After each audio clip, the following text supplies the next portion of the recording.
बिहार का वह राजा जिसे इतिहास के पन्नों ने कहीं ना कहीं भुला दिया।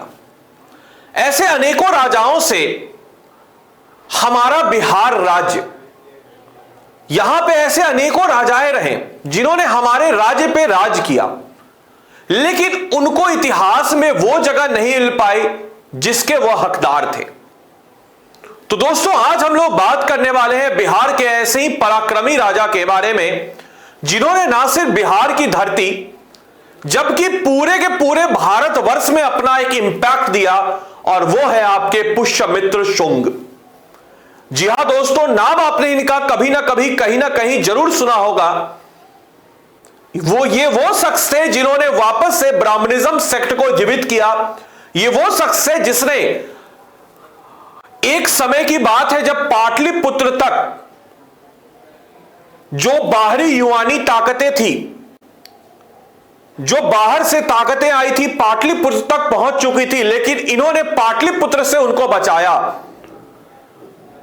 पाटलिपुत्र एक ऐसा राज्य, एक ऐसा जिला आज के समय का जिसको हम पटना कहते हैं, जो कि सेंटर था हमारे प्राचीन भारत का, वहां तक यूनानी ताकत पहुंच चुकी थी और इन्होंने बचाया। तो दिया दोस्तों, आज हम लोग बात करने वाले हैं एक ऐसे राजा की जिसने पूरे के पूरे भारतवर्ष में अपना लोहा मनवाया।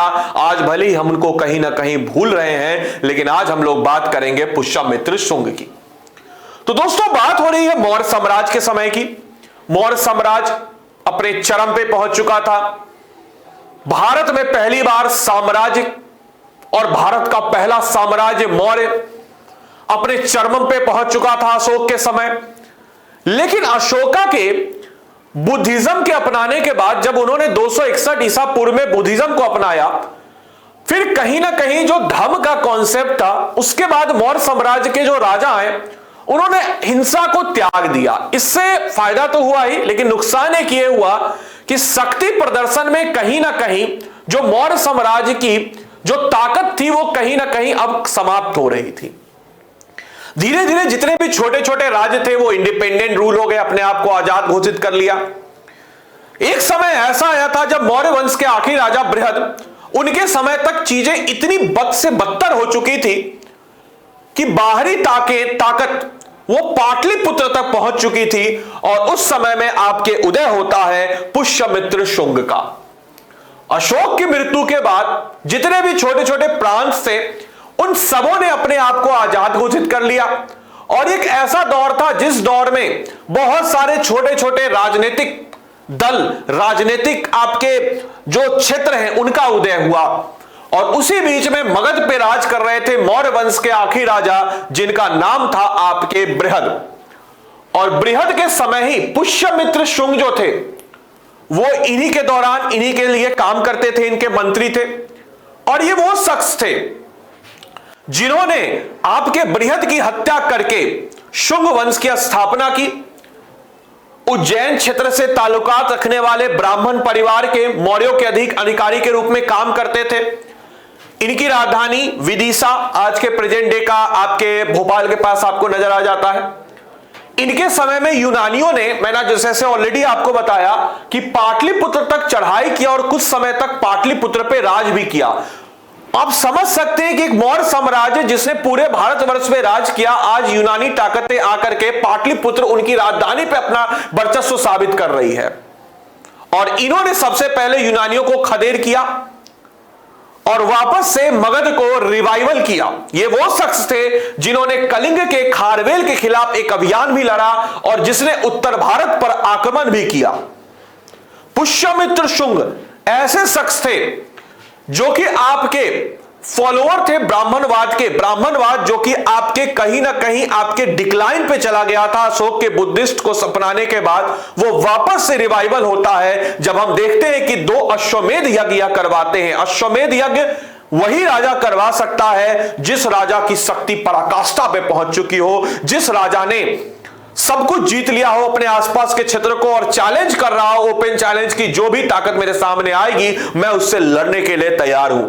अश्वमेध यज्ञ में एक यज्ञ होता है, घोड़े को छोड़ दिया जाता है और यह घोड़ा जिस भी क्षेत्र तक पहुंचता है वो क्षेत्र जो है उस राजा के अधीन हो जाता है। तो 2 अश्वमेध यज्ञ महान आपके ऋषि पतंजलि के अंतर्गत यह हुआ था और इसको कराया था आपके पुष्यमित्र शुंग ने।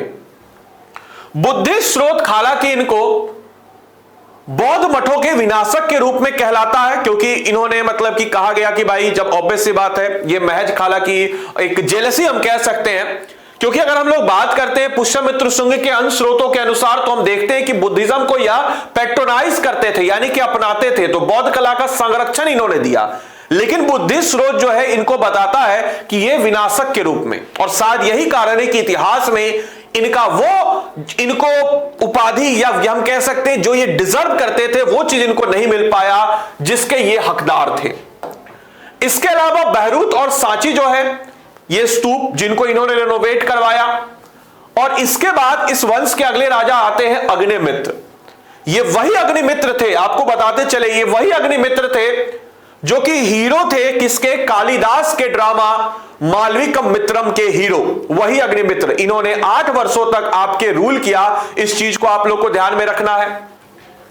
साथ ही साथ आपको बताते चले कि अग्निमित्र जो है ये वासुमित्र के द्वारा, इसके बाद आपके आते हैं वासुमित्र, और वासुमित्र जो थे आखिरी शुंग रूलर देवभूति आते हैं जिनको उन्हीं के मिनिस्टर वासुदेव कानवा के द्वारा मार दिया जाता है, और उसके बाद आपके कानवा वंश की शुरुआत होती है। तो एक ऐसा छोटा सा वंश हम कह सकते हैं जिन्होंने हमारे बिहार को, हमारे देश को, हमारे पाटलिपुत्र को बचाया यूनानी ताकतों से, आज इतिहास के पन्नों में कहीं ना कहीं खो सा गया है। आज हम लोग बात कर रहे हैं उसी वंश की, और उम्मीद करेंगे कि यह वीडियो आपको बढ़िया लगा हो और आपने इस वीडियो को एंजॉय किया हो। इनका इंपैक्ट क्या पड़ा तो यह भी आपको बताते चले कि इन्होंने हमें गंगा की घाटी को आक्रांताओं से बचाया, साथ ही साथ आपके ब्राह्मणिज्म का उदय, अश्वमेध सैक्रिफाइस, ये तमाम तरह के जो रिचुअल्स थे इनका उदय भी इन्हीं के दौरान होता है। तो ऐसे राजाओं को, ऐसे साम्राज्य को बीपीएससी उत्कर्ष परिवार की तरफ से सत सत नमन है। और यह वीडियो अगर आपको अच्छी लगी हो तो अपने दोस्तों तक जरूर से जरूर इस वीडियो को शेयर करें। साथ ही साथ अगर यह वीडियो बढ़िया लगी तो लाइक, चैनल को सब्सक्राइब और वीडियो को लाइक करना आप लोग ना भूलें। तो मिलते हैं वापस से ऐसी अमेजिंग फैक्ट के साथ, तब तक के लिए सारे के सारे लोगों को bye bye, take care, thank you and thanks for watching this session, thank you.